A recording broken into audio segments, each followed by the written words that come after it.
विजया एकादशी व्रत कथा। इसके पाठ से मिलती है सभी पापों से मुक्ति। विजया एकादशी का व्रत एकादशियों की तरह बहुत ही कल्याणकारी माना गया है। मान्यता है कि जो व्यक्ति विजया एकादशी का व्रत करता है उसे इस लोक में विजय प्राप्त होती है और उनका परलोक भी अक्षय बना रहता है। यहाँ पढ़े विजया एकादशा की संपूर्ण व्रत कथा। पूर्वकाल की बात है, भगवान श्री रामचंद्र जी 14 वर्षों के लिए वन में गए और वहां पंचवटी में सीता तथा लक्ष्मण के साथ रहने लगे। वहां रहते समय रावण ने चपलतावश विजयात्मा श्री राम को तपस्विनी पत्नी सीता को हर लिया। उस दुख से श्री राम व्याकुल हो उठे। उस समय सीता की खोज करते हुए वे वन में घूमने लगे। कुछ दूर जाने पर उन्हें जटायु मिले, जिनकी आयु समाप्त हो चुकी थी। इसके बाद उन्होंने वन के भीतर कबंध नामक राक्षस का वध किया। फिर सुग्रीव के साथ उनकी मित्रता हुई। तत्पश्चात श्री राम के लिए वानरों की सेना एकत्रित हुई। हनुमान जी ने लंका उद्यान में जाकर सीता जी का दर्शन किया और उन्हें श्री राम को चिन्ह स्वरूप मुद्रिका प्रदान की। यह उन्होंने महान पुरुषार्थ का काम किया था। वहां से लौटकर वे श्री रामचंद्र जी से मिले और लंका का सारा समाचार उनसे निवेदन किया। हनुमान जी को याद सुनकर श्रीगम ने सुग्रीव को अनुमति ले लंका को प्रस्थान करने का विचार किया और समुद्र के किनारे पहुंचकर उन्होंने लक्ष्मण से कहा, सुमित्रानंदन, किस पुण्य से इस समुद्र को पार किया जा सकता है? यह अत्यंत अगाध और भयंकर जल जंतुओं से भरा हुआ है। मुझे ऐसा कोई उपाय नहीं दिखाई देता जिससे इसको सुगमता से पार किया जा सके। लक्ष्मण बोले, महाराज, आप ही आदिदेव और पुराण पुरुष पुरुषोत्तम हैं। आपसे क्या छिपा है?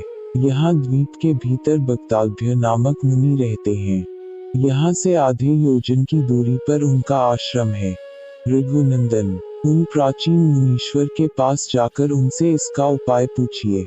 लक्ष्मण को यह अत्यंत सुंदर बात सुनकर श्री रामचंद्र जी महामुनि बक्तालभ्य से मिलने के लिए गए। वहां पहुंचकर उन्होंने मस्तक झुकाकर मुनि को प्रणाम किया। मुनि उनको देखते ही पहचान गए कि ये पुराण पुरुषोत्तम श्री राम हैं, जो किसी कारणवश मानव शरीर में अवतीर्ण हुए हैं। उनके आने से महर्षि को बड़ी प्रसन्नता हुई। उन्होंने पूछा, श्री राम, आपका कैसे यहाँ आगमन हुआ? श्री राम बोले, ब्रह्मन, आपकी कृपा से राक्षसों सहित लंका जीतने के लिए सेना के साथ समुद्र के किनारे आया हूँ। मुने, अब जिस प्रकार समुद्र पार किया जा सके वह उपाय बताइए। मुझ पर कृपा कीजिए। बक्तालभ्य ने कहा, श्री राम, फाल्गुन के कृष्ण पक्ष में जो विजया नाम की एकादशी होती है उसका व्रत करने से आपकी विजय होगी। निश्चय ही आप अपनी वानर सेना के साथ समुद्र को पार कर लेंगे। राजन, अब इस व्रत को फलदायक विधि सुनिए। दशमी का दिन आने पर एक कलश स्थापित करे।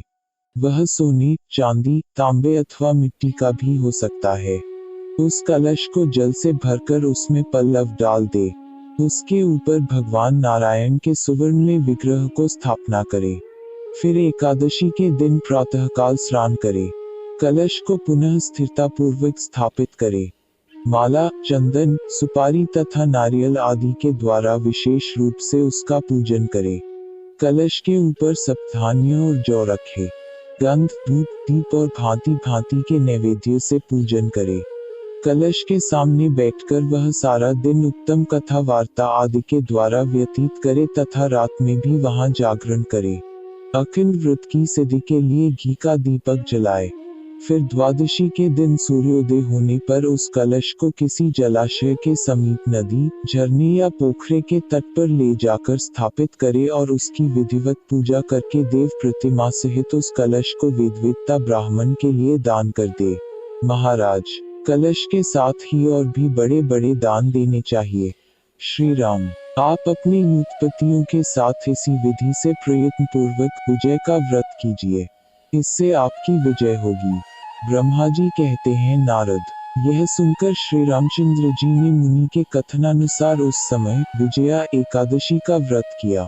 उस व्रत के करने से श्री रामचंद्र जी की विजयी हुए। उन्होंने संग्राम में रावण को मारा, लंका पर विजय पाई और सीता को प्राप्त किया। बेटा, जो मनुष्य इस विधि से व्रत करते हैं उन्हें इस लोक में विजय प्राप्त होती है और उनका परलोक भी अक्षय बना रहता है।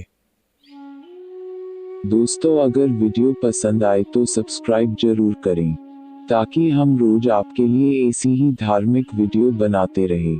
जय श्री राम।